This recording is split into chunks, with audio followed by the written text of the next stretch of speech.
Hi friends, ನಾನಿವತ್ತು ಉಪ್ಪು ಸಾಂಬಾರ್ ಮಾಡ್ತಾ ಇದ್ದೀನಿ. ಅಂದ್ರೆ ಸಬ್ಬಕ್ಕಿ ಸೊಪ್ಪು, ಸಬ್ಬಕ್ಕಿ ಅಂತಾರೆ, ಸಬ್ಬಕಿಗೆ ಅಂತಾರೆ. ಆ ಸೊಪ್ಪಲ್ಲಿ ಉಪ್ಪು ಸಾಂಬಾರ್ ಮಾಡೋದು ಹೇಗೆ, ಎಷ್ಟು ಚೆನ್ನಾಗಿರುತ್ತೆ ಏನು ಅನ್ನೋದನ್ನ ನಾನು ತೋರಿಸ್ತೀನಿ ನೋಡಿ.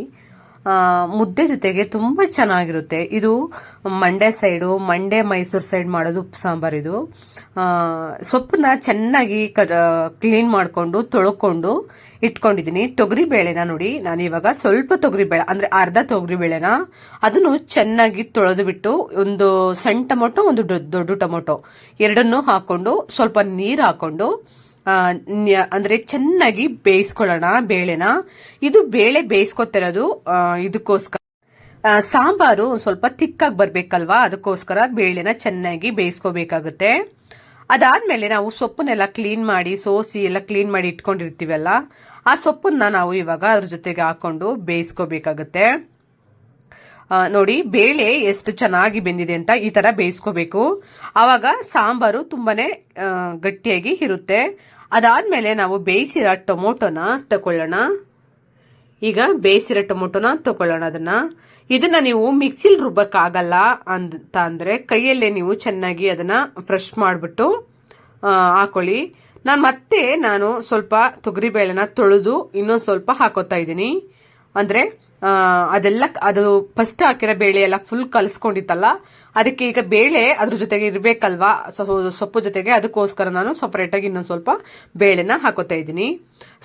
ಸಬ್ಬಕ್ಕಿ ಸೊಪ್ಪನ್ನ ಚೆನ್ನಾಗಿ ಸೋಸ್ಕೊಂಡು ಚೆನ್ನಾಗಿ ತೊಳ್ಕೊಂಡು ಚಿಕ್ಕದಾಗಿ ಕಟ್ ಮಾಡಿ ಹಾಕ್ಬೇಕು. ಅದ್ರ ಫ್ಲೇವರು ತುಂಬಾ ಇಷ್ಟ ಫ್ರೆಂಡ್ಸ್, ನಂಗೆ ತುಂಬಾ ಅಂದ್ರೆ ತುಂಬಾ ಇಷ್ಟ ಆಗುತ್ತೆ. ಇವಾಗ ನಾವು ಸೊಪ್ಪೆಲ್ಲನೂ ಹಾಕ್ಬಿಟ್ಟು ಅದ್ರ ಮೇಲೆ ಸ್ವಲ್ಪ ಉಪ್ಪನ್ನ ಅಂದ್ರೆ ರುಚಿ ತಕ್ಕಷ್ಟು ಉಪ್ಪನ್ನ ಹಾಕೊಳ್ಳೋಣ. ಹಾಕ್ಬಿಟ್ಟು ಚೆನ್ನಾಗಿ ಅದನ್ನ ಮಿಕ್ಸ್ ಮಾಡ್ಕೋಬೇಕು. ಅಂದ್ರೆ ಕೆಳಗಡೆ ತೊಗರಿ ಬೇಳೆ ಇದೆಯಲ್ಲ, ಆ ತೊಗರಿ ಬೇಳೆ ಮತ್ತೆ ಸೊಪ್ಪು ಎಲ್ಲ ಮಿಕ್ಸ್ ಆಗ್ಬೇಕು. ಆ ತರ ನಾವು ಮಿಕ್ಸ್ ಮಾಡ್ಕೊಳ್ಳೋಣ. ಅವಾಗ ಮಿಕ್ಸ್ ಮಾಡ್ಬಿಟ್ಟು ನೀವು ವಿಸಲ್ನ ಒಡ್ಸೋದೇ ಬೇಡ, ಸ್ವಲ್ಪ ಹೊತ್ತು ಹಾಗೇನೆ ಬೇಯಿಸ್ಕೋಬೇಕಾಗತ್ತೆ. ಇಲ್ಲ ನಮ್ಗೆ ವಿಸಲ್ ಅಂದ್ರೆ ನಾವು ಕಾಯ್ತಾ ನಿಂತ್ಕೊಳಕ್ ಆಗಲ್ಲ, ವಿಸಲ್ ಹೊಡಿಸ್ತೇನೆ ಹಾಗೇನೆ ಒಂದ್ ಸ್ವಲ್ಪ ಹೊತ್ತು ಬೇಯಿಸ್ತೀನಿ ಅಂತ ಅಂದ್ರೆ ವಿಸಲ್ ಹೊಡಿಸ್ಬೇಡಿ. ಕುಕ್ಕರ್ ಮುಚ್ಚಳ ಹಾಕ್ಬಿಟ್ಟು ವಿಸಲ್ ಇನ್ನೇನ ಬರುತ್ತೆ ಅನ್ನಷ್ಟರಲ್ಲಿ ನೀವು ಗ್ಯಾಸ್ ಅನ್ನ ಆಫ್ ಮಾಡ್ಕೊಂಡ್ಬಿಟ್ಟು ಅದನ್ನ ಡಿವೈಡ್ ಮಾಡ್ಕೊಳ್ಳಿ. ನೀರ್ ಬೇರೆ ಸೊಪ್ಪು ಬೇರೆ ಮಾಡ್ಕೊಂಡು ಟೊಮೊಟೊನ ನೋಡಿ, ನಾನು ಬೇಯಿಸಿದ ಟೊಮೊಟೊನ ಕಲ್ಸ್ಕೊಂಡು ಅದಕ್ಕೆ ನಾನು ಒಂದು ಸ್ವಲ್ಪ ಉಪ್ಸಾರಂದು ಖಾರ, ಅಂದ್ರೆ ನಾವು ನಮ್ ಸೈಡು ಉಪ್ಸಾರಂಗ್ ಖಾರ ಅಂತ ಹೇಳ್ತೀವಿ, ಆ ಖಾರನ ಅದ್ರ ಜೊತೆಗೆ ಸ್ವಲ್ಪ ಕಲಸ್ಬಿಟ್ಟು ಆ ಸಾಂಬಾರ್ಗೆ ಮಿಕ್ಸ್ ಮಾಡ್ಕೊಂತ ಇದ್ದೀನಿ.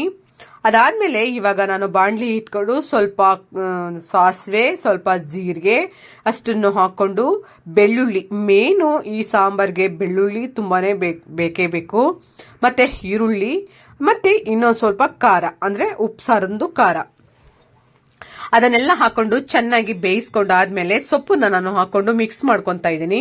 ಈ ತರ ನೀವು ಮಿಕ್ಸ್ ಮಾಡ್ಕೊಂಡು ಜಾಸ್ತಿ ಹೊತ್ತು ಬೇಯಿಸಕ್ ಹೋಗ್ಬೇಡಿ. ಅದನ್ನ ಮಿಕ್ಸ್ ಮಾಡ್ಕೊಂಡು ಸ್ವಲ್ಪ ಹೊತ್ತಾದ್ಮೇಲೆ ಗ್ಯಾಸ್ ಅನ್ನ ಆಫ್ ಮಾಡ್ಕೊಂಡ್ಬಿಡಿ. ಅದಾದ್ಮೇಲೆ ನಾವು ಅದಕ್ಕೆ ಒಂದ್ ಸ್ವಲ್ಪ ಲೆಮನ್ ನ ಹಿಂಡ್ಕೊಂಡು ಸೊಪ್ಪು ಮತ್ತೆ ಮೊಟ್ಟೆ ಜೊತೆಗೆ ತಿಂತಾ ಇದ್ರೆ ಫ್ರೆಂಡ್ಸ್ ಸೂಪರ್ ಆಗಿರುತ್ತೆ. ನೀವು ಒಂದ್ಸಲ ಟ್ರೈ ಮಾಡಿ ನೋಡಿ, ನಿಮ್ಗೆ ತುಂಬಾ ಇಷ್ಟ ಹಾಗೆ ಆಗುತ್ತೆ. ಇದಕ್ಕೆ ನೀವು ಬೇಳೆನ ರುಬ್ಬಿ ಹಾಕೋ ಅವಶ್ಯಕತೆ ಇಲ್ಲ. ಯಾಕೆ ಅಂದ್ರೆ ನಾವು ಬೇಯಿಸ್ಬೇಕು, ಫಸ್ಟೇ ಬೇಯಿಸಿದಾಗ ತುಂಬಾನೇ ಬೆಂದಿ ಎಲ್ಲ ಕಲಸ್ಕೊಂಡಿದ್ದೋ, ಅದಕ್ಕೆ ಅದು ಸರಿಯಾಗಿ ಹೋಗಿದೆ. ಇಲ್ಲ ನಾವು ಅಷ್ಟು ಎರಡೆರಡು ಸಲ ಬೇಯಿಸಕ್ ಆಗಲ್ಲ ಅನ್ನೋರು